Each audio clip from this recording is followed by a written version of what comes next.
Me llamo Salvador Iturbe, tengo 58 años, y si estoy aquí contándoles esto es porque mi hijo Tiago me salvó la vida. Así de simple, así de brutal. Esa noche en el aeropuerto, cuando vi su carita asomarse entre la multitud y escuché su voz quebrada gritándome que no volviera a casa, supe que algo terrible estaba pasando. Lo que no imaginé fue que el peligro venía de la persona que dormía a mi lado cada noche, de la mujer con quien llevaba 15 años casado, de Mariela, la madre de mi hijo. Pero déjenme empezar desde el principio. Yo trabajaba como supervisor de mantenimiento en una empresa de refrigeración industrial, un trabajo honesto, bien pagado, que me permitía darle a mi familia una vida cómoda. No éramos ricos, pero teníamos nuestra casa en la colonia Lindavista, un carro decente, y nunca nos faltó comida en la mesa. Mi padre, don Ezequiel Iturbe, que en paz descanse, siempre me enseñó que el dinero se gana con sudor y se cuida con cabeza. Él fue mecánico toda su vida, y aunque nunca tuvo grandes lujos, murió con la frente en alto y sin deberle un peso a nadie. Esa mañana salí de viaje a Monterrey para revisar unos equipos que estaban fallando en una planta procesadora. Era un trabajo de 3 días, rutinario. Mariela me despidió con un beso en la mejilla y me dijo que tuviera cuidado. Tiago, mi chamaco de 12 años, me abrazó con esa fuerza que solo los hijos saben dar. «Te voy a extrañar, papá», me dijo. «Son solo 3 días, mijo. Cuando vuelva te llevo al parque a jugar fut, ¿sale?» Él asintió con esa sonrisa que me derrite el corazón. Tiago siempre fue un niño sensible, callado, observador, de esos chamacos que ven más de lo que dicen. Yo no lo sabía entonces, pero esa cualidad iba a salvarnos a los dos. El vuelo salió puntual. Me acomodé en mi asiento, cerré los ojos y pensé en lo afortunado que era. Tenía salud, trabajo, una familia. ¿Qué más podía pedir un hombre de mi edad? Los 3 días en Monterrey fueron intensos pero productivos. Arreglamos los compresores, calibramos los sistemas y el cliente quedó satisfecho. La última noche, mientras cenaba solo en el restaurante del hotel, me llegó un mensaje de Tiago. «Papá, ¿a qué hora llegas mañana?» «Como a las 8 de la noche, mijo. ¿Todo bien?» «Sí, te quiero mucho. Yo también te quiero, campeón». Algo en ese mensaje me pareció extraño. No el contenido, sino el tono. Tiago no era de los que mandaban mensajes diciendo «te quiero mucho», así nomás. Pero le resté importancia. A veces los hijos simplemente extrañan a sus padres. El vuelo de regreso se retrasó 1 hora por mal tiempo. Llegué al aeropuerto de la Ciudad de México cerca de las 9 de la noche. Cansado pero con ganas de ver a mi familia.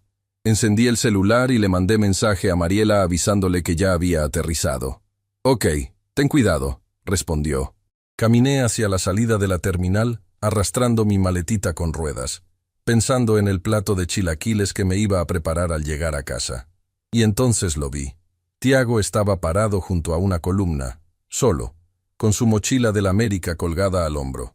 Sus ojos estaban rojos, como si hubiera llorado. Cuando me vio, corrió hacia mí con una desesperación que me heló la sangre. «Papá», gritó abrazándome con fuerza. «Papá, no vayas a la casa, no vayas». «¿Qué? Tiago, ¿qué pasa? ¿Cómo llegaste aquí solo? ¿Dónde está tu mamá?» Él me jaló del brazo, alejándome de la corriente de gente que salía. «Papá, tienes que escucharme. Por favor, es mi mamá. Ella quiere». Se le quebró la voz. Las lágrimas empezaron a rodar por sus mejillas. «Tranquilo, mijo, tranquilo. Respira. Dime qué pasa». «Mi mamá quiere matarnos, papá. A ti y a mí. Esta noche». Me quedé paralizado. Sentí que el mundo se detenía, que todo el ruido del aeropuerto desaparecía, que solo existíamos mi hijo y yo en ese momento suspendido. «¿Qué estás diciendo, Tiago? Eso no puede ser. Tu mamá nos quiere. Ella...» «No, papá», me interrumpió con una urgencia que nunca le había visto. Yo escuché todo. Ella estuvo hablando por teléfono con unos hombres. Dijeron que iban a quemar la casa con nosotros adentro, para cobrar un seguro, para pagar unas deudas que tiene con unos prestamistas. Mi mente se negaba a procesar lo que estaba oyendo. Mariela, mi esposa, planeando quemarnos vivos. «Mijo, a lo mejor escuchaste mal o...» «Papá, por favor». Tiago me miró a los ojos con una seriedad que me partió el alma. «Yo sé lo que escuché. Ella les dio las llaves de la casa. Los hombres van a entrar esta noche y van a prender fuego. Dijeron que tenía que parecer un accidente, que el seguro iba a pagar mucho dinero. Sentí que me faltaba el aire. Me recargué en la columna, tratando de ordenar mis pensamientos. ¿Cómo llegaste aquí, Tiago? El aeropuerto está lejísimos de la casa. Me escapé cuando mi mamá se metió a bañar. Tomé un taxi con el dinero que tenía guardado de mis domingos. El taxista fue buena onda, me trajo hasta aquí. Papá, tenemos que irnos. No podemos volver a la casa. Lo miré a los ojos y vi terror genuino. Mi hijo no estaba inventando nada. Él creía cada palabra de lo que estaba diciendo. ¿Y si había arriesgado tanto para venir a advertirme? Está bien, mijo, le dije, abrazándolo fuerte. Te creo. Vamos a salir de aquí, pero necesito que me cuentes todo. Absolutamente todo. Salimos del aeropuerto y tomamos un taxi hacia un hotel cerca de la central camionera. Durante el trayecto, Tiago me fue contando lo que había descubierto. Empezó hace como un mes, papá. Mi mamá estaba muy rara. Se la pasaba encerrada en su cuarto hablando por teléfono. A veces lloraba. Otras veces se enojaba mucho. ¿Y tú cómo escuchaste las conversaciones? Un día dejó su celular en la cocina y yo lo agarré porque quería jugar un juego. Pero estaba abierto en WhatsApp y vi unos mensajes muy feos. Hablaban de dinero, de deudas, de que tenía que conseguir lana como fuera. Y había un hombre que le decía muñeca y le mandaba corazones. Sentí una punzada en el pecho. ¿Mariela tenía un amante? ¿Qué más viste, mijo? Después de eso empecé a espiarla. Me escondía cerca de su cuarto cuando hablaba por teléfono. Así fue como escuché el plan. Llegamos al hotel, un lugar modesto pero limpio. Pedí una habitación y subimos. Tiago se sentó en la cama, agotado pero aliviado de estar lejos de casa. Cuéntame todo lo que escuchaste, Tiago. Cada detalle. Él respiró hondo y empezó a hablar. Mi mamá le debe dinero a unos señores. Mucho dinero. Creo que pidió prestado para un negocio o algo así, pero el negocio se fue a la quiebra. Ahora esos señores la están amenazando. Dicen que si no paga, le van a hacer daño a ella y a nosotros. ¿Cuánto dinero, mijo? ¿Escuchaste alguna cantidad? Un día la escuché decir 800,000 pesos. Estaba llorando y diciendo que no tenía forma de conseguirlos. 800,000 pesos. Una fortuna. ¿De dónde había sacado Mariela esa deuda sin que yo me enterara? ¿Y el plan de quemarnos? ¿Cómo surgió eso? Tiago bajó la mirada, como si le costara trabajo recordar. Hace como una semana escuché que hablaba con los hombres que le prestaron el dinero. Ellos le dijeron que había una forma de salir del problema, que si nosotros moríamos en un accidente, ella podría cobrar el seguro de vida. Creo que tú tienes un seguro grande del trabajo, ¿verdad, papá? Sí. Tenía un seguro de vida de 2 millones de pesos. Era una prestación de la empresa, obligatoria para todos los supervisores. Mariela era la beneficiaria principal.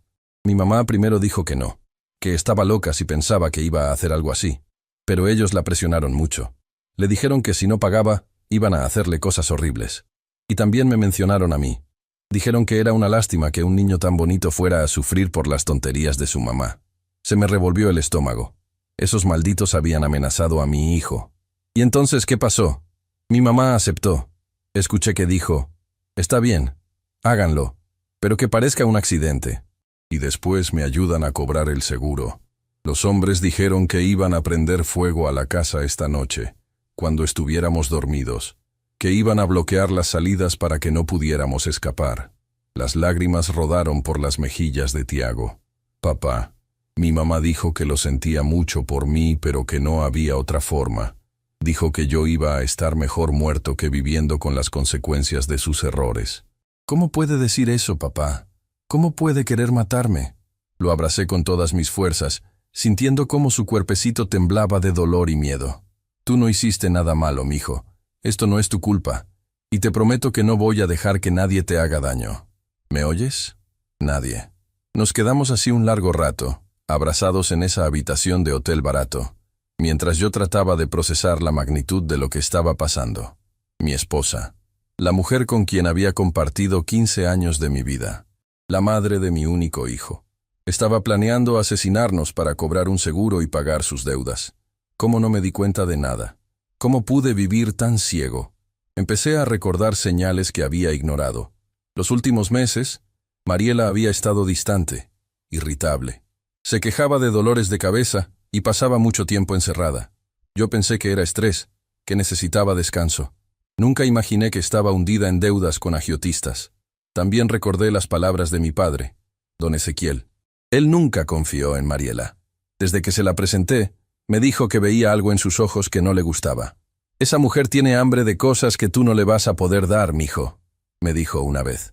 «Ten cuidado». Yo me enojé con él. Le dije que estaba siendo injusto, que Mariela era una buena mujer. Nos distanciamos por un tiempo a causa de eso. Cuando él murió hace 5 años, todavía teníamos esa espina clavada entre los dos. Ahora, sentado en ese cuarto de hotel con mi hijo en brazos, entendí que mi padre había visto la verdad desde el principio. «Papá», dijo Tiago, levantando la cabeza, «¿qué vamos a hacer?» Era una buena pregunta. ¿Qué podía hacer yo? Ir a la policía era una opción, pero ¿con qué pruebas? Solo tenía el testimonio de un niño de 12 años.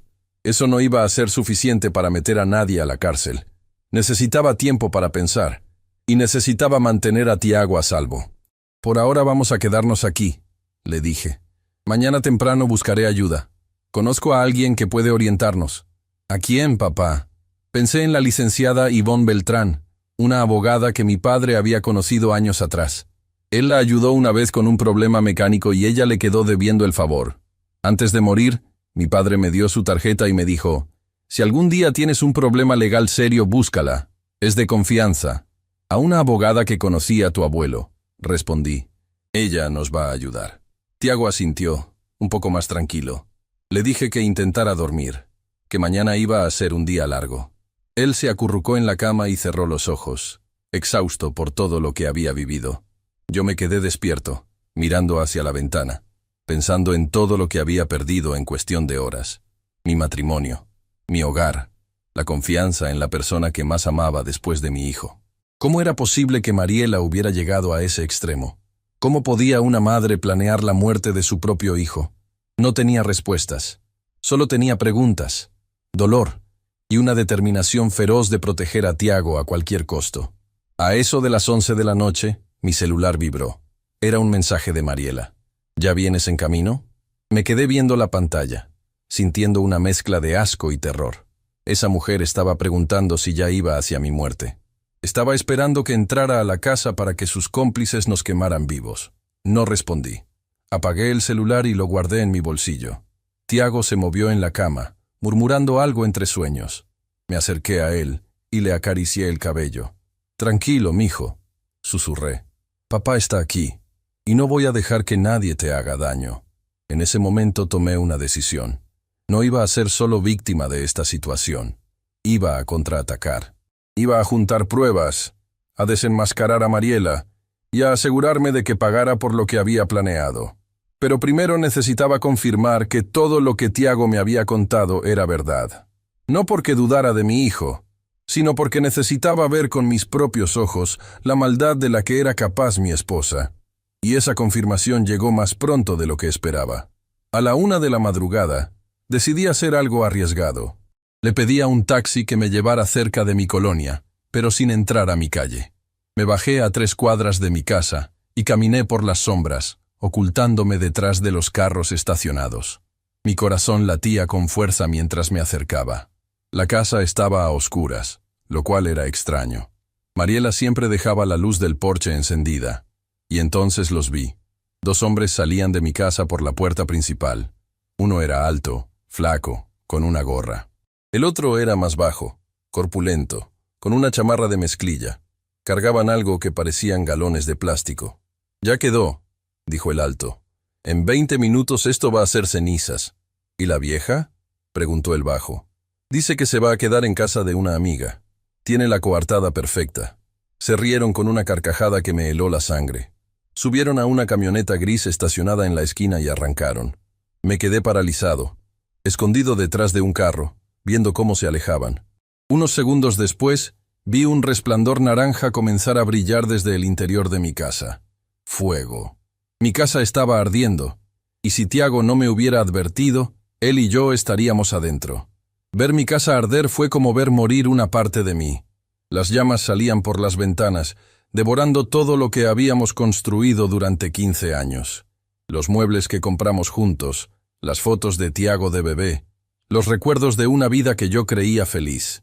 Todo se convertía en cenizas mientras yo permanecía escondido detrás de un carro, temblando de rabia y de dolor. Los vecinos empezaron a salir de sus casas, gritando, llamando a los bomberos.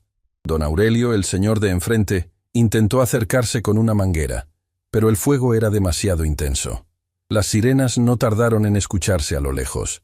Yo quería correr hacia allá, gritar que era mi casa, que yo era el dueño, pero algo me detuvo.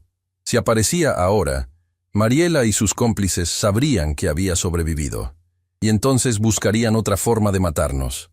Me alejé por las calles oscuras, caminando rápido, con el corazón destrozado, pero la mente clara.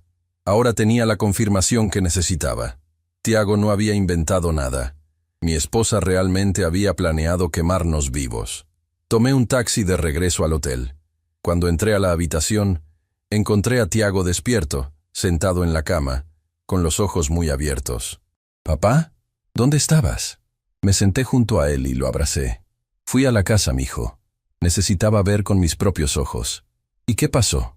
«La quemaron, tal como dijiste. Vi a 2 hombres salir y después empezó el fuego». Tiago empezó a llorar en silencio. No era llanto de miedo, sino de tristeza, de saber que su madre era capaz de algo tan horrible. «Lo siento, papá. Sé que tú la querías mucho. Yo te quiero a ti más que a nada en el mundo, Tiago. Y eso es lo único que importa ahora». Nos quedamos abrazados hasta que amaneció. Ninguno de los dos pudo dormir. ¿Cómo íbamos a dormir después de lo que habíamos vivido? A las 8 de la mañana busqué en mi cartera la tarjeta que mi padre me había dado años atrás. Ahí estaba, un poco maltratada, pero legible. Lic Yvonne Beltrán, abogada penalista, asuntos delicados. Marqué el número con manos temblorosas. Contestó una voz femenina, profesional pero amable. «Despacho de la licenciada Beltrán. ¿En qué puedo servirle?» «Buenos días. Mi nombre es Salvador Iturbe. Soy hijo de Ezequiel Iturbe. Mi padre conoció a la licenciada hace años y me dijo que la buscara si alguna vez tenía un problema serio. Y tengo un problema muy serio». Hubo una pausa al otro lado de la línea. «¿Ezequiel Iturbe? ¿El mecánico de Lindavista?» «Sí, señora. Ese era mi padre. Espere un momento, por favor». Pasaron unos segundos que se sintieron eternos. Después escuché otra voz, más grave, más directa. «Salvador, soy Yvonne Beltrán. Tu padre fue un hombre extraordinario. Me ayudó cuando nadie más quiso hacerlo. ¿Qué está pasando?» Le conté todo. Desde el viaje a Monterrey hasta el incendio de la noche anterior. Le hablé de Tiago, de las deudas de Mariela, del plan para asesinarnos. La licenciada escuchó en silencio, sin interrumpirme. Cuando terminé, ella suspiró profundamente. «Salvador, lo que me estás contando es gravísimo. Estamos hablando de tentativa de homicidio, fraude al seguro, asociación delictuosa. Si lo que dices es cierto, tu esposa y sus cómplices van a pasar muchos años en la cárcel». «Es cierto, licenciada. Mi hijo no miente. Y yo vi con mis propios ojos cómo esos hombres salían de mi casa antes del incendio. Te creo, Salvador. Pero creer no es suficiente. Necesitamos pruebas. Evidencia sólida que podamos presentar ante un juez. ¿Tienes algo? Mensajes, grabaciones, documentos». Pensé un momento. Todo lo que teníamos era el testimonio de Tiago y mi observación de los hombres saliendo de la casa. «No tengo nada, licenciada. Todo estaba en la casa y se quemó». «¿Tu esposa tiene algún lugar donde guarde cosas importantes? ¿Una caja de seguridad, un escondite, algo así?» «No que yo sepa. Aunque... espere. Mariela tiene un departamento que heredó de su madre. Está en la colonia Roma, cerca del parque. Lo usaba como bodega, creo. Nunca me dejó ir ahí. Decía que estaba lleno de cosas viejas y que le daba pena que yo lo viera. Ese departamento podría ser clave, Salvador. Si Mariela tiene documentos relacionados con sus deudas o con el plan, probablemente estén ahí». «¿Y cómo entramos?» «No tengo llave. Eso déjamelo a mí. ¿Puedes venir a mi despacho en 1 hora? Está en Polanco. Te mando la ubicación. Trae a tu hijo contigo. Necesito hablar con él también». «Ahí estaremos, licenciada. Y gracias. De verdad, gracias». «No me agradezcas todavía, Salvador. Esto apenas empieza». Colgué y miré a Tiago, que había escuchado toda la conversación. ¿Vamos a ir con la abogada, papá? Sí, mijo. Ella nos va a ayudar a atrapar a los malos. Tiago asintió con una determinación que me sorprendió. A sus 12 años, estaba mostrando más valor del que muchos adultos tendrían en su situación. Nos alistamos rápido y tomamos un taxi hacia Polanco. El despacho de la licenciada Beltrán estaba en un edificio elegante, con piso de mármol y plantas bien cuidadas. Una recepcionista nos hizo pasar a una oficina amplia, donde nos esperaba una mujer de unos 50 años, con cabello canoso recogido en un chongo y ojos penetrantes detrás de unos lentes de armazón negro. Salvador, Tiago, pasen, siéntense. Nos sentamos frente a su escritorio, que estaba lleno de expedientes y libros de leyes. Antes que nada, dijo la licenciada mirando a Tiago con seriedad, quiero que sepas que eres muy valiente, jovencito. Lo que hiciste, escapar de tu casa para advertir a tu padre, requiere mucho coraje. Tu abuelo estaría muy orgulloso de ti. Tiago bajó la mirada, sonrojado. Solo quería proteger a mi papá, y lo hiciste. Ahora necesito que me cuentes todo lo que escuchaste, con todos los detalles que puedas recordar. ¿Puedes hacer eso? Tiago asintió y empezó a hablar. Le contó a la licenciada sobre los mensajes que vio en el celular de su madre, sobre las conversaciones telefónicas que espió, sobre los nombres que escuchó mencionar. ¿Recuerdas los nombres de los hombres que iban a quemar la casa? Preguntó la licenciada. Uno se llamaba Gaspar. Mi mamá lo mencionó varias veces. El otro creo que era Damián o Daniel, algo así. ¿Gaspar y Damián? ¿Escuchaste apellidos? No, licenciada. Solo los nombres. La licenciada tomó notas en una libreta. ¿Y qué hay de la persona con quien tu mamá tenía una relación? ¿El que le mandaba corazones? Tiago frunció el ceño, haciendo memoria. Creo que era el mismo Gaspar. Él le decía cosas bonitas y mi mamá le respondía con emojis de besos. Me dio mucho asco cuando lo vi. Sentí una punzada de dolor. Mariela no solo me había traicionado con un plan de asesinato, sino también con otro hombre. Un hombre que probablemente era el mismo que había prendido fuego a nuestra casa. Muy bien, Tiago. Has sido de gran ayuda, dijo la licenciada. Ahora necesito que tú y tu papá hagan algo muy importante. ¿Están dispuestos? Lo que sea, respondí. Necesitamos entrar al departamento de Mariela en la Roma. Si hay pruebas de sus deudas y del plan, estarán ahí. Pero no podemos entrar ilegalmente. Eso contaminaría las pruebas. Así que vamos a hacer algo diferente. ¿Qué tiene en mente? La licenciada se reclinó en su silla. Salvador, tú eres el esposo de Mariela. Legalmente, tienes derecho a acceder a las propiedades conyugales. Aunque ella haya heredado ese departamento antes del matrimonio, si lo ha usado durante el matrimonio para guardar cosas del hogar, podría considerarse parte del patrimonio común. Es un argumento débil, pero suficiente para justificar tu entrada. ¿Y si ella puso candados o cambió las cerraduras? Entonces llamamos a un cerrajero y entramos con un testigo. Yo misma puedo ser ese testigo. Lo importante es documentar todo lo que encontremos. ¿Cuándo vamos? Ahora mismo. Entre más rápido actuemos, menos tiempo tendrá Mariela para destruir evidencia. Salimos del despacho en el carro de la licenciada, un Nissan gris discreto. Tiago iba en el asiento de atrás, callado, mirando por la ventana. Yo iba adelante, con el estómago hecho nudo. El departamento estaba en un edificio viejo de la colonia Roma, de esos con fachada de cantera y balcones con herrería oxidada.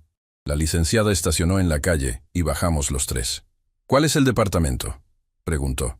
El 4B, creo. Mariela lo mencionó una vez. Entramos al edificio sin problemas. No había portero ni vigilancia. Subimos por unas escaleras estrechas hasta el 4º piso. La puerta del 4B era de madera vieja, con una cerradura común. ¿Tienes llave?, preguntó la licenciada. No. Entonces vamos a probar otra cosa.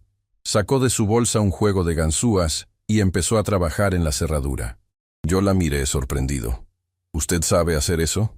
30 años de abogada penalista, Salvador. He aprendido muchas cosas. En menos de un minuto, la puerta se abrió. Entramos al departamento y encendimos la luz. Lo que vimos me dejó helado. El lugar no era una bodega. Era un nido de conspiraciones. Había cajas llenas de papeles, folders apilados en una mesa, una computadora portátil, y en la pared, un pizarrón con fotos, números y líneas que conectaban todo. «Dios mío», murmuró la licenciada. «Esto es más grande de lo que pensé». Me acerqué al pizarrón. En el centro había una foto mía, sacada de alguna red social. Debajo decía, «Seguro de vida, 2000 millas». A un lado había una foto de Tiago con la palabra «obstáculo», escrita con marcador rojo. Mi hijo era un obstáculo, para su propia madre. «Papá», dijo Tiago, mirando su foto con horror. Lo abracé, tratando de protegerlo de esa imagen brutal. «No mires, mijo, no mires». La licenciada empezó a revisar los documentos con guantes de látex que sacó de su bolsa. «Aquí hay contratos de préstamo con firmas y huellas digitales, pagarés vencidos, amenazas escritas. Y miren esto». Nos mostró un cuaderno de pasta dura, lleno de anotaciones a mano. Es un diario de deudas. Mariela llevaba un registro detallado de todo lo que debía y a quién. Y aquí, en las últimas páginas, está el plan completo. Leí por encima del hombro de la licenciada. Mariela había escrito todo: las fechas, los nombres de Gaspar Molina y Damián Tejada, la cantidad que les iba a pagar por el trabajo, cómo iba a cobrar el seguro, cómo iba a fingir estar devastada por la muerte de su esposo e hijo. Era una confesión escrita de su puño y letra. «¿Esto es suficiente para meterla a la cárcel?», pregunté. «Esto es suficiente para hundirla, Salvador. Pero necesitamos más. Necesitamos conectar a Gaspar y Damián con el incendio de anoche. Y necesitamos que Mariela se incrimine ella misma, de viva voz. ¿Cómo hacemos eso? Vamos a tenderle una trampa. Pero primero, necesito contactar a alguien de confianza en la policía. Conozco a un delegado en la fiscalía que es incorruptible. Se llama Aurelio Zamacona. Él nos va a ayudar». Pasamos las siguientes horas fotografiando cada documento, cada página del cuaderno, cada elemento del pizarrón. La licenciada guardó los originales en bolsas de evidencia que traía en su carro. «Estos documentos son oro puro», dijo mientras bajábamos del edificio. «Pero la defensa de Mariela podría argumentar que fueron plantados o manipulados. Por eso necesitamos la confesión en vivo. ¿Y cómo la vamos a conseguir? Mariela no sabe que tú y Tiago están vivos. Probablemente piensa que murieron en el incendio. Cuando se entere de que sobrevivieron, va a entrar en pánico. Y la gente en pánico comete errores. ¿Quiere que me aparezca frente a ella? No exactamente. Quiero que la hagamos creer que estás muerto, y después revelarle que no lo estás en un momento y lugar controlado. Cuando la confrontemos, va a confesar. Estoy segura. Era un plan arriesgado, pero era el único que teníamos. Esa noche nos quedamos en un departamento seguro que la licenciada tenía para casos delicados. Era pequeño pero limpio, con 2 camas y una cocineta. «Descansen», nos dijo. «Mañana va a ser un día largo. Voy a reunirme con el delegado Zamacona para coordinar la operación». Cuando se fue, Tiago se sentó en la cama y me miró con ojos cansados. «Papá, ¿crees que mi mamá de verdad nos quería matar?», era la pregunta que yo había estado evitando hacerme. «No lo sé, mijo. Creo que tu mamá se metió en problemas muy grandes y no supo cómo salir. Eso no justifica lo que hizo, pero tal vez explica por qué lo hizo. Yo la quería mucho, papá, aunque a veces era mala conmigo». «¿Mala contigo? ¿Cómo?». Tiago bajó la mirada. A veces me gritaba sin razón. Me decía que yo era una carga, que si no fuera por mí, ella podría tener una vida mejor. Yo pensé que era porque estaba estresada, pero ahora entiendo que de verdad pensaba eso. Sentí que el corazón se me partía en 1000 pedazos. Mi hijo había estado sufriendo en silencio, escuchando esas cosas horribles de su propia madre, y yo no me había dado cuenta. «Tiago, escúchame bien. Tú no eres una carga. Tú eres lo mejor que me ha pasado en la vida. Y lo que tu mamá te dijo está mal. Muy mal. Ningún niño merece escuchar eso». «Lo sé, papá. Ahora lo sé».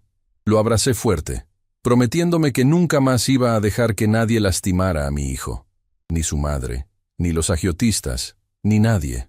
Esa noche soñé con mi padre. Estábamos en su taller, rodeados de herramientas y piezas de motor. Él me miraba con esos ojos sabios que siempre tuvo.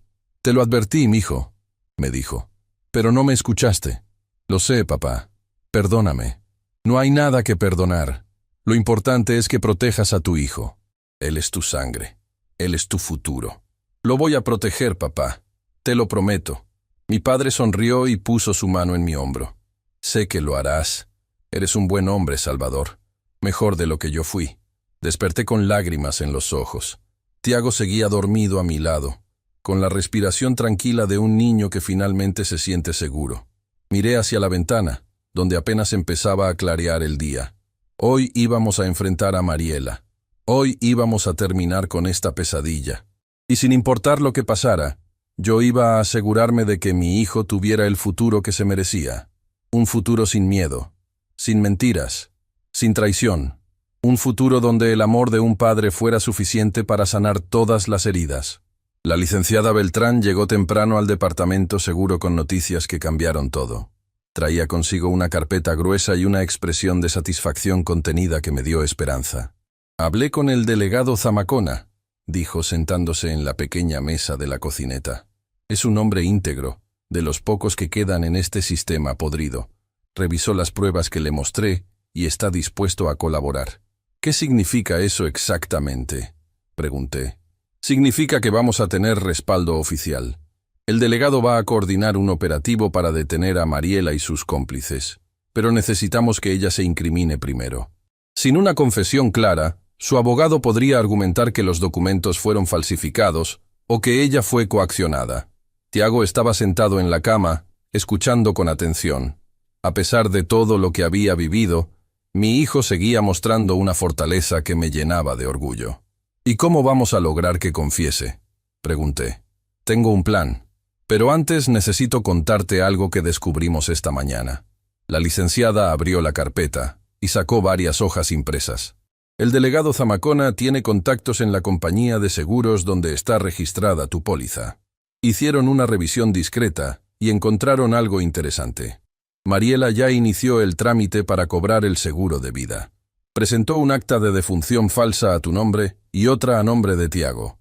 Sentí que la sangre me hervía. ¿Actas de defunción falsas?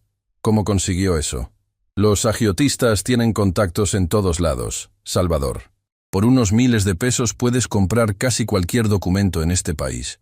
Lo importante es que esto la hunde todavía más. Fraude documental, intento de fraude al seguro, además de la tentativa de homicidio. ¿Y cuándo la van a arrestar? Ahí está el detalle. Si la arrestamos ahora, solo tendríamos los documentos como evidencia. Ella podría decir que alguien los plantó, que fue víctima de una conspiración.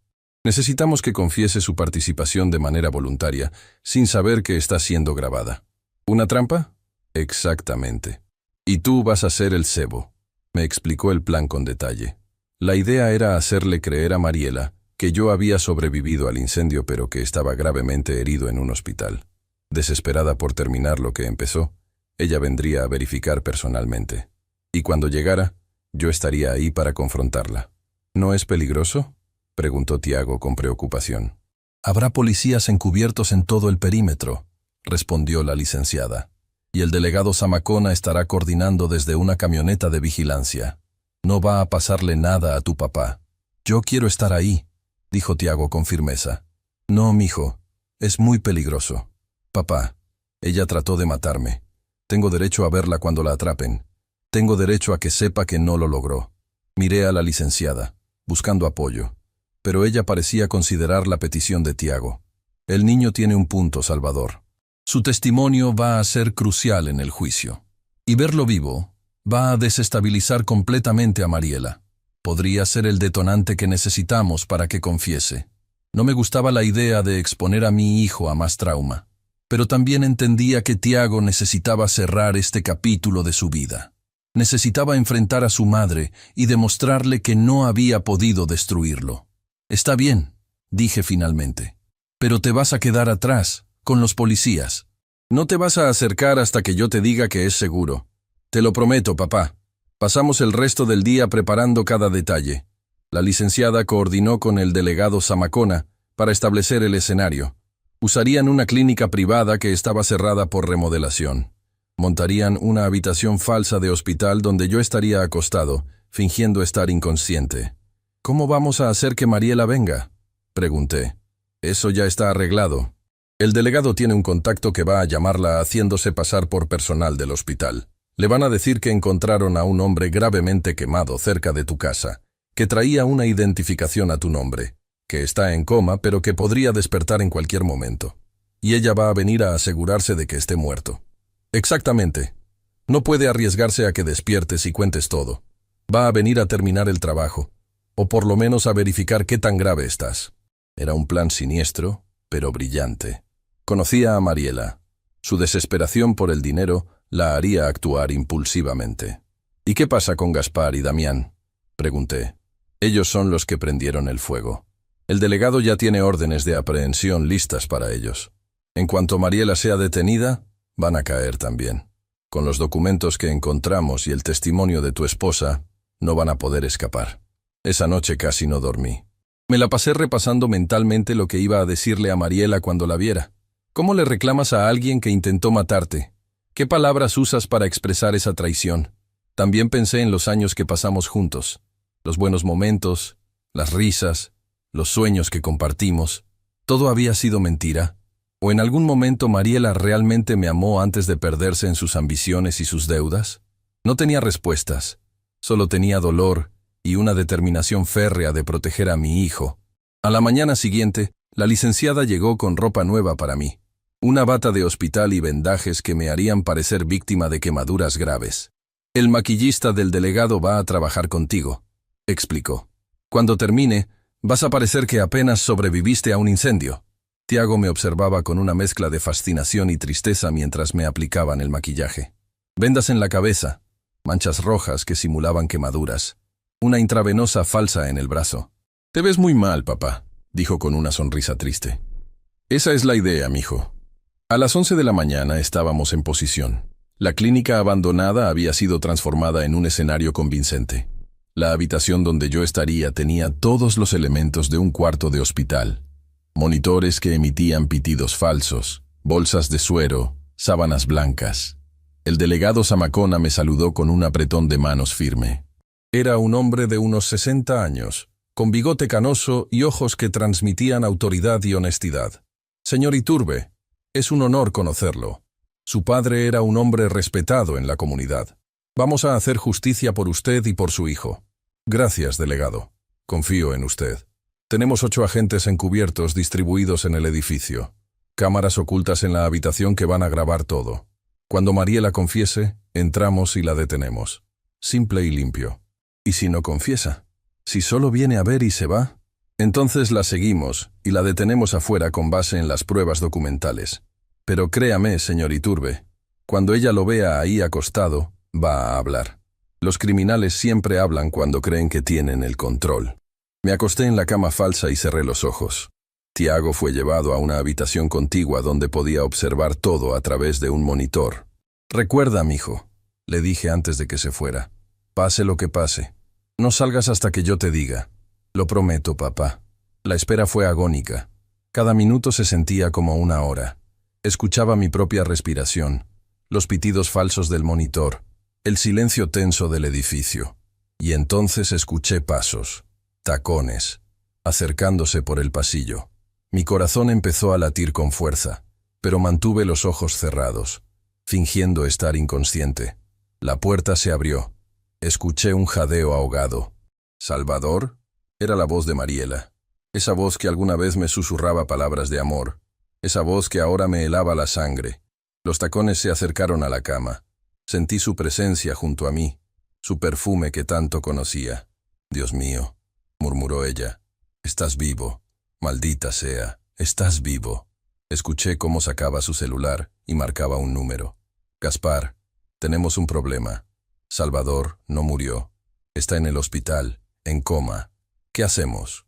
Hubo una pausa mientras escuchaba la respuesta. No puedo hacerlo yo. Hay enfermeras, doctores. Si muere aquí van a investigar. Tiene que parecer natural. Otra pausa. Sí, ya sé que el seguro no se paga si hay investigación. Por eso necesitamos pensar bien esto. ¿Y el niño? ¿Encontraron su cuerpo? Mi sangre hirvió de rabia al escucharla hablar de Tiago como si fuera un simple obstáculo. ¿Cómo que no hay cuerpo? Los bomberos deberían haber encontrado algo. Espera, ¿crees que escapó? Sentí como Mariela se tensaba junto a mí. Si Tiago está vivo, estamos perdidos. Ese mocoso sabe demasiado. Siempre me estuvo espiando, No pudo terminar la frase. Abrí los ojos de golpe y la miré directamente. ¿El muy qué, Mariela? Su cara fue un poema de terror. Retrocedió varios pasos, tropezando con sus propios pies, el celular cayendo al suelo. ¿Salvador? ¿Tú estabas inconsciente? ¿Muriendo? Lo siento, querida, pero parece que tu plan no funcionó tan bien como esperabas. Esto no es lo que parece. Yo ¿Solo qué, Mariela? Solo estabas verificando que estuviera muerto. Solo estabas planeando cómo terminar el trabajo. Me levanté de la cama, arrancándome los cables y las vendas falsas. Mariela seguía retrocediendo, con el rostro descompuesto por el pánico. Salvador, por favor, déjame explicarte. Esos hombres me obligaron. Me amenazaron. Dijeron que iban a matarnos a todos si no conseguía el dinero. ¿Y tu solución fue matarnos tú primero? ¿Quemar a tu propio hijo? Yo no quería, gritó ella, las lágrimas empezando a rodar por sus mejillas. Tú no entiendes. Les debo 800,000 pesos. Si no pagaba, iban a hacernos cosas horribles. Esta era la única forma de salvar. ¿De salvar qué? Tu pellejo, tu vida de lujos que financiabas con dinero prestado.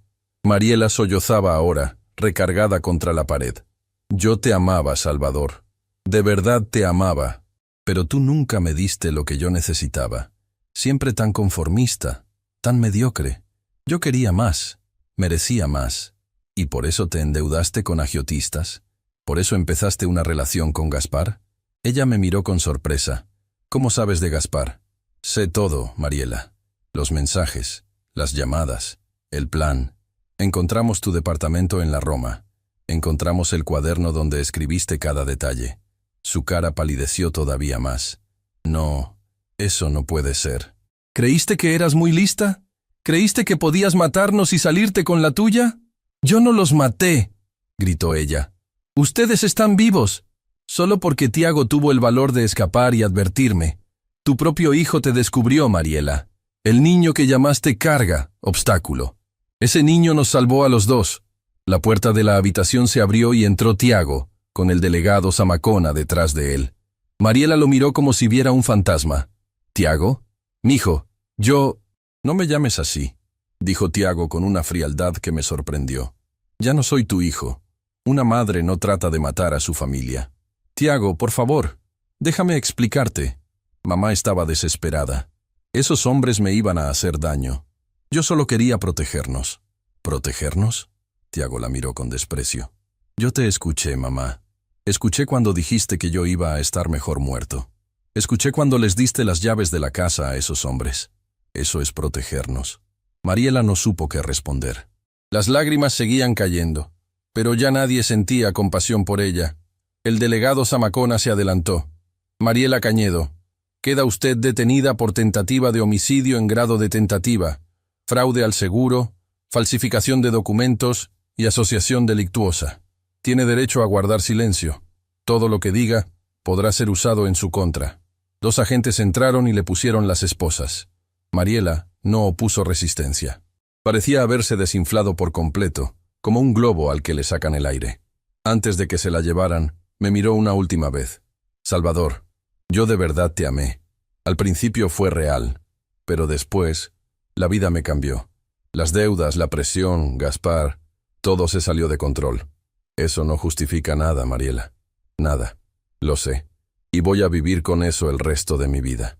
Se la llevaron por el pasillo, sus tacones resonando por última vez. Tiago y yo nos quedamos solos en la habitación, rodeados del silencio que deja una tormenta cuando finalmente pasa. ¿Estás bien, mijo?, le pregunté, arrodillándome frente a él. No lo sé, papá. Creo que voy a necesitar tiempo para procesar todo esto. Todo el tiempo que necesites. Y yo voy a estar contigo en cada paso del camino. Nos abrazamos ahí, en esa habitación falsa de hospital, rodeados de monitores que ya no sonaban. 2 sobrevivientes de una traición imperdonable, unidos por un amor que ninguna maldad había logrado destruir. La licenciada Beltrán entró poco después. Gaspar Molina y Damián Tejada fueron detenidos hace 20 minutos en un taller mecánico de Iztapalapa. Confesaron todo en cuanto supieron que Mariela había sido arrestada. Parece que no son tan leales como ella pensaba. ¿Qué les va a pasar?, pregunté. A Gaspar y Damián, entre 15 y 20 años de cárcel por incendio doloso y tentativa de homicidio. A Mariela, probablemente lo mismo, más los cargos de fraude y falsificación. No va a salir en mucho tiempo. Tiago escuchaba en silencio, su mano apretando la mía. ¿Y ahora qué sigue para nosotros, licenciada? Ahora viene lo difícil, Salvador. Reconstruir sus vidas. Van a tener que declarar en el juicio, revivir todo esto frente a un juez. Pero cuando termine, van a ser libres. Realmente libres. Libres. Era una palabra que nunca había valorado tanto como en ese momento. Salimos de la clínica y subimos al carro de la licenciada. Afuera el sol brillaba con fuerza, indiferente al drama que acabábamos de vivir. El delegado Zamacona se acercó a la ventana antes de que arrancáramos. Señor Iturbe, necesito que sepan algo importante. El caso va a requerir que ambos declaren ante el Ministerio Público. También van a necesitar un lugar seguro donde quedarse mientras se resuelve todo el proceso legal. ¿Cree que corremos peligro?, pregunté, sintiendo un nudo en el estómago. Gaspar y Damián están detenidos, pero esos agiotistas suelen tener más contactos. No quiero alarmarlos, pero es mejor prevenir. La licenciada intervino. Tengo un contacto en una casa de acogida para víctimas de violencia familiar. Es un lugar discreto, seguro, donde pueden quedarse el tiempo que sea necesario. Ahí también pueden recibir apoyo psicológico, que les va a hacer mucha falta después de todo esto. Miré a Tiago, buscando su opinión. Él asintió levemente. Está bien, dije. Hagámoslo. Mientras la licenciada arrancaba el carro, el delegado se despidió con un gesto serio pero esperanzador. Vamos a mantenerlos informados de cada avance. Y, señor Iturbe, lo que hicieron ustedes dos fue muy valiente. No cualquiera enfrenta algo así y sale adelante. Gracias, delegado. Por todo. El camino hacia la casa de acogida fue silencioso. Tiago iba recargado en mi hombro, agotado física y emocionalmente. Yo miraba por la ventana las calles de la ciudad, pensando en todo lo que habíamos perdido y en todo lo que aún nos quedaba por delante. Licenciada, dije después de un rato, ¿qué va a pasar con la casa? Con lo que quedó de ella, quiero decir. El terreno sigue siendo tuyo, Salvador. La casa estaba asegurada contra incendios, así que vas a recibir una indemnización. No será mucho, pero te ayudará a empezar de nuevo. Y el seguro de vida, el que Mariela intentó cobrar. Ese seguro sigue vigente, pero obviamente ella ya no es la beneficiaria. Vas a tener que hacer los trámites para cambiar eso. Te recomiendo que pongas a Tiago como beneficiario único. Asentí. Era lo correcto. Todo lo que yo tenía, todo lo que lograra construir de ahora en adelante, sería para mi hijo. La casa de acogida estaba en una colonia tranquila, detrás de una barda alta con enredaderas. Una mujer de edad mediana nos recibió con una sonrisa cálida. Bienvenidos. Aquí van a estar seguros. Tenemos habitaciones privadas, comedor y un psicólogo que puede atenderlos cuando estén listos. Nos instalamos en una habitación pequeña pero limpia, con 2 camas individuales y una ventana que daba a un jardín interior. Tiago se sentó en su cama y me miró con ojos cansados. Papá, ¿crees que algún día voy a poder olvidar todo esto? Me senté junto a él y le pasé el brazo por los hombros. No sé si lo vas a olvidar, mijo, pero sí sé que lo vas a superar. Y yo voy a estar contigo en cada momento del camino. ¿Me lo prometes? Te lo prometo. Nos quedamos así un largo rato, padre e hijo, unidos por un vínculo que ninguna traición había logrado romper. Afuera, el sol empezaba a ocultarse, pintando el cielo de tonos naranjas y morados. Era el final de un día terrible. Pero también era el comienzo de algo nuevo, una vida sin mentiras, sin miedo, sin la sombra de una traición acechando en cada esquina. Miré a Tiago, que empezaba a quedarse dormido recargado en mi hombro, y sentí algo que no había sentido en mucho tiempo. Esperanza. Los días en la casa de acogida se convirtieron en semanas. Tiago y yo compartíamos una rutina tranquila que nos ayudaba a sanar poco a poco. Desayunábamos juntos. Él hacía sus tareas escolares con una maestra voluntaria que venía 3 veces por semana. Y por las tardes caminábamos por el jardín interior, hablando de todo y de nada. El psicólogo de la casa, el licenciado Fermín Quiroga, resultó ser un hombre sabio y paciente. Nos atendía por separado y juntos, ayudándonos a procesar el trauma que habíamos vivido. Salvador, me dijo en una de nuestras sesiones, Lo que usted y Tiago experimentaron fue una traición profunda. No solo perdieron una casa, perdieron la confianza en alguien que debería haberlos protegido. Ese tipo de herida tarda en sanar, pero sana. A veces me pregunto si debí haber visto las señales antes, confesé. Si hubiera prestado más atención, tal vez... No se culpe por las acciones de otra persona. Mariela tomó sus propias decisiones. Usted no podía controlar eso. Las palabras del licenciado Quiroga me ayudaban, pero las noches seguían siendo difíciles. Me despertaba a las 3 de la madrugada, empapado en sudor, reviviendo el momento en que vi mi casa arder. O peor, soñando que no había llegado a tiempo, que Tiago seguía adentro cuando las llamas devoraban todo. Tiago también tenía sus propias batallas. Una noche lo escuché llorar quedito en su cama. Me levanté y me senté junto a él. «¿Qué pasa, mijo?» «Soñé con mi mamá, papá. Soñé que venía a buscarme y me decía que todo había sido un error, que ella no quería hacernos daño». «¿Y qué sentiste en el sueño?» «Quería creerle. Quería que fuera verdad, pero sabía que no lo era». Lo abracé fuerte, sintiendo su cuerpecito temblar. «Es normal extrañar a tu mamá, Tiago. Aunque haya hecho cosas terribles, sigue siendo la persona que te dio la vida. Esos sentimientos son complicados, y está bien no saber qué hacer con ellos». «¿Tú la extrañas, papá?» Era una pregunta que me había hecho muchas veces. «Extraño a la persona que creí que era», respondí con honestidad. Pero esa persona quizás nunca existió realmente. El proceso legal avanzaba con lentitud pero con firmeza. La licenciada Beltrán nos mantenía informados de cada desarrollo. Mariela había sido trasladada a un penal femenil donde esperaba su juicio.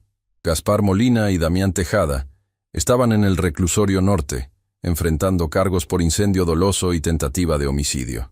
«Las pruebas son contundentes», nos explicó la licenciada en una de sus visitas. El cuaderno de Mariela, los mensajes en su celular, las grabaciones de la clínica. Su abogado defensor intentó alegar que ella fue coaccionada, pero los jueces no le creyeron. «¿Cuánto tiempo le van a dar?», pregunté. «El Ministerio Público está pidiendo 25 años. Es probable que le den entre 20 y 23, considerando que no hay antecedentes penales. 23 años.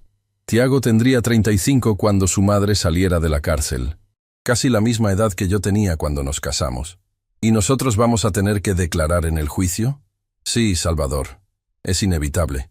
El testimonio de Tiago es crucial para demostrar la premeditación. Pero les prometo que voy a prepararlos. No van a estar solos». El día del juicio llegó 3 meses después. Tiago y yo entramos al juzgado de la mano, ambos vestidos con ropa formal que la licenciada nos había conseguido. El edificio olía a papeles viejos y a desinfectante, y los pasillos estaban llenos de gente con expresiones tensas. Cuando entramos a la sala, vi a Mariela por primera vez desde su arresto. Estaba sentada en el banquillo de los acusados, con el cabello recogido y un uniforme gris de prisión. Se veía más delgada, más pálida, con ojeras profundas que delataban noches sin dormir. Nuestras miradas se cruzaron un instante. En sus ojos vi algo que no esperaba: vergüenza. Una vergüenza profunda y genuina que me tomó por sorpresa. El juicio duró 3 días. Tiago declaró con una valentía que me llenó de orgullo. Contó todo lo que había visto y escuchado. Respondió las preguntas del fiscal y del abogado defensor sin titubear, y miró a su madre a los ojos cuando el juez le preguntó si estaba seguro de lo que había escuchado. «Estoy seguro, señor juez», dijo con voz firme. «Mi mamá planeó matarnos a mi papá y a mí para cobrar un seguro. Yo escuché las conversaciones. Vi los mensajes. No estoy inventando nada». Cuando terminó su declaración, regresó a mi lado y le apreté la mano. No hacían falta palabras. Él sabía lo orgulloso que estaba de él. Mi propia declaración fue más difícil de lo que esperaba. Revivir cada detalle, desde el grito de Tiago en el aeropuerto, hasta el momento en que vi a los hombres salir de mi casa, fue como abrir una herida que apenas empezaba a cicatrizar. Pero lo hice. Lo hice por mi hijo, por mi padre, por todas las víctimas que nunca tuvieron la oportunidad de contar su historia. El tercer día, antes de que el juez dictara sentencia, Mariela pidió la palabra. Su abogado intentó disuadirla, pero ella insistió. «Señor juez», dijo con voz temblorosa, «sé que lo que hice no tiene perdón. No voy a poner excusas. Las deudas, la presión, el miedo. Nada de eso justifica lo que planeé hacer. Salvador fue un buen esposo. Tiago es un niño inocente. Y yo me perdí. Me perdí en mis propias ambiciones y en mi cobardía. Si pudiera regresar el tiempo, haría todo diferente. Pero no puedo. Solo puedo decir que lo siento. Lo siento con toda mi alma. Miré a Tiago, que observaba a su madre con expresión indescifrable. ¿Qué estaría pensando? ¿Sentiría alivio? ¿Tristeza? ¿Rabia? El juez tomó la palabra. Mariela Cañedo de Iturbe, este tribunal la encuentra culpable de tentativa de homicidio en grado de tentativa contra Salvador Iturbe Mendoza y el menor Tiago Urrutia Iturbe, fraude procesal, falsificación de documentos públicos y asociación delictuosa. Se le condena a 22 años de prisión, sin derecho a fianza ni a libertad anticipada durante los primeros 15 años. Mariela cerró los ojos y bajó la cabeza. No lloró. Parecía haber aceptado su destino mucho antes de que el juez pronunciara la sentencia.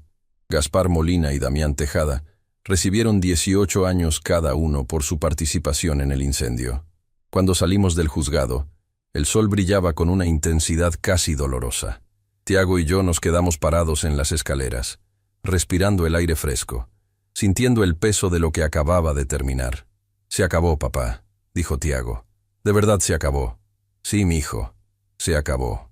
La licenciada Beltrán se acercó a nosotros con una sonrisa. «Lo lograron. Justicia fue hecha. Ahora viene la parte importante. Reconstruir sus vidas». «¿Por dónde empezamos?», pregunté. «Por donde quieran. El mundo está abierto para ustedes». Los meses siguientes fueron de transición. La indemnización del seguro de la casa llegó, y aunque no era una fortuna, nos permitió rentar un departamento pequeño en la colonia Narvarte. Tiago se inscribió en una escuela cercana, donde hizo nuevos amigos y retomó su pasión por el fútbol. Yo encontré trabajo en una empresa de refrigeración industrial, similar a la que tenía antes. Mis jefes entendieron mi situación y me dieron flexibilidad para atender las necesidades de Tiago. Pero algo había cambiado en mí. Ya no me conformaba con simplemente trabajar, cobrar mi sueldo y regresar a casa. Sentía la necesidad de hacer algo más, de darle sentido a todo lo que habíamos vivido. Un día, mientras buscaba información en Internet, encontré una ONG que trabajaba con víctimas de violencia familiar. Se llamaba Renacer y ofrecía apoyo legal, psicológico y económico a personas que habían sufrido abuso de sus seres queridos. Llamé al número que aparecía en la página y me contestó una mujer de voz amable. «Renacer, buenas tardes. ¿En qué puedo ayudarle?» «Buenas tardes. Mi nombre es Salvador Iturbe. Hace unos meses mi esposa intentó matarme a mí y a mi hijo. Sobrevivimos. Y ella está en la cárcel. Ahora quiero ayudar a otras personas que estén pasando por algo similar. ¿Hay alguna forma en que pueda colaborar con ustedes?» Hubo una pausa al otro lado de la línea. «Señor Iturbe, personas como usted son exactamente lo que necesitamos. ¿Podría venir a nuestras oficinas mañana para platicar?» Al día siguiente me reuní con la directora de Renacer, una mujer llamada Esperanza Villarreal. Era una sobreviviente ella misma, con cicatrices en los brazos que contaban una historia que no necesitaba palabras. «Salvador», me dijo después de escuchar mi historia, «lo que usted vivió es terrible, pero también es poderoso. Su testimonio puede ayudar a otras personas a reconocer las señales de peligro, a buscar ayuda antes de que sea demasiado tarde». «Quiero hacer eso», respondí. «Quiero que nuestro dolor sirva para algo». Me convertí en voluntario de Renacer. Los fines de semana daba pláticas en centros comunitarios, contando mi historia a hombres y mujeres que enfrentaban situaciones similares. No era fácil. Cada vez que hablaba del incendio, del grito de Tiago en el aeropuerto, del cuaderno donde Mariela había planeado nuestra muerte, sentía que revivía ese infierno. Pero también veía los rostros de las personas que me escuchaban, sus lágrimas, sus gestos de reconocimiento, y sabía que valía la pena. Tiago a veces me acompañaba a las pláticas. Con el tiempo, él también empezó a compartir su parte de la historia. Ver a mi hijo de 13 años pararse frente a un grupo de adultos y hablar con madurez sobre lo que había vivido era algo que me llenaba de un orgullo inmenso. «Mi mamá planeó matarnos», decía Tiago con voz serena, «pero yo decidí que no iba a dejar que eso pasara. Escapé de mi casa y fui a advertir a mi papá. Esa decisión nos salvó la vida a los dos. Por eso les digo, si ven algo malo, si escuchan algo que no está bien, hablen. Díganle a alguien, no se queden callados. El silencio puede costar vidas. Un día, la licenciada Beltrán nos visitó con noticias inesperadas. Mariela quiere verlos, dijo. Mandó una solicitud formal desde el penal. Quiere hablar con ustedes. Tiago y yo nos miramos. Era una decisión que ninguno de los dos había anticipado. ¿Qué opinas, mijo?, le pregunté. No lo sé, papá. Parte de mí quiere verla, preguntarle por qué. Otra parte no quiere saber nada de ella nunca más. Lo que decidas, te apoyo. Tiago lo pensó durante varios días. Finalmente, una noche antes de dormir, me dijo, quiero ir, papá, pero quiero que tú vengas conmigo. Por supuesto, mijo. Vamos juntos. La visita al penal fue una experiencia que nunca voy a olvidar. Pasamos por detectores de metales, nos revisaron, nos hicieron esperar en una sala gris con olor a humedad. Cuando finalmente trajeron a Mariela, casi no la reconocí. Estaba demacrada, con el cabello canoso y corto, la piel marchita. Parecía haber envejecido 20 años en cuestión de meses. Nos sentamos frente a ella, separados por una mesa de metal. Gracias por venir, dijo con voz ronca. No tenían por qué hacerlo. No lo hicimos por ti, respondí. Lo hicimos por Tiago. Él tenía preguntas. Mariela miró a su hijo con ojos llenos de dolor. Pregunta lo que quieras, mijo. Te debo eso y mucho más. Tiago la miró fijamente. ¿Por qué, mamá? ¿Por qué quisiste matarnos? Mariela suspiró, las lágrimas empezando a rodar por sus mejillas. No hay una respuesta que tenga sentido, Tiago.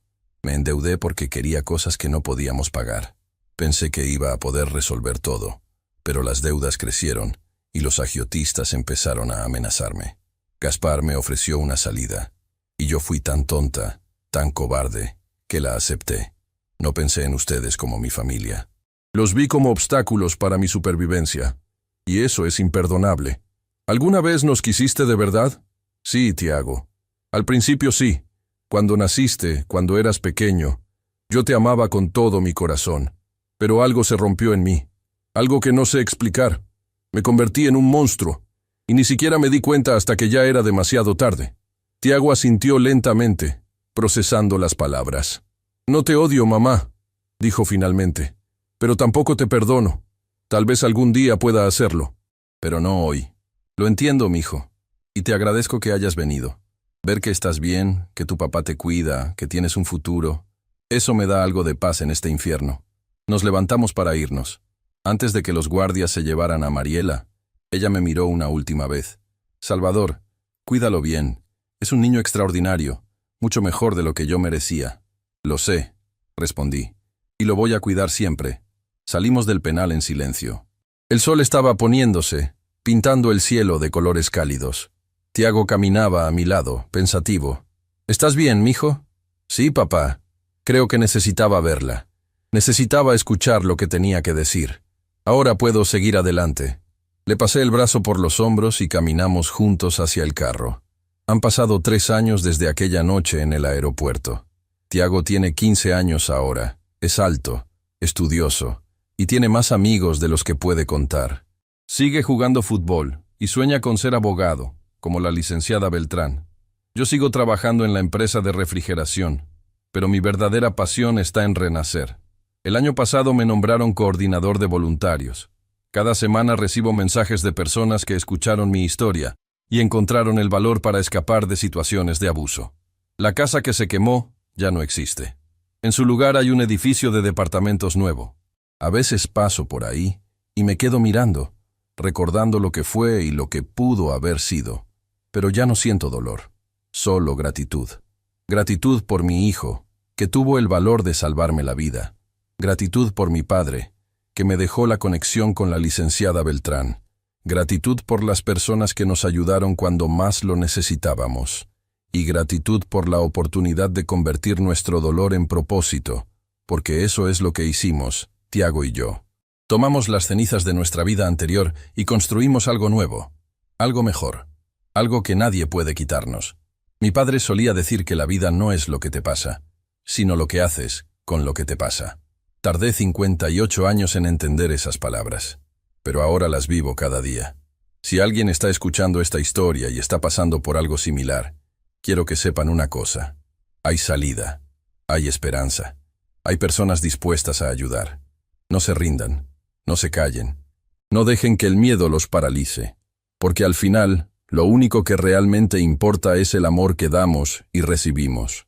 Y ese amor, por más que intenten destruirlo, siempre encuentra la manera de sobrevivir. Siempre. Gracias por acompañarnos en esta historia. Si te gustó, no olvides suscribirte y compartir con alguien que necesite escuchar este mensaje.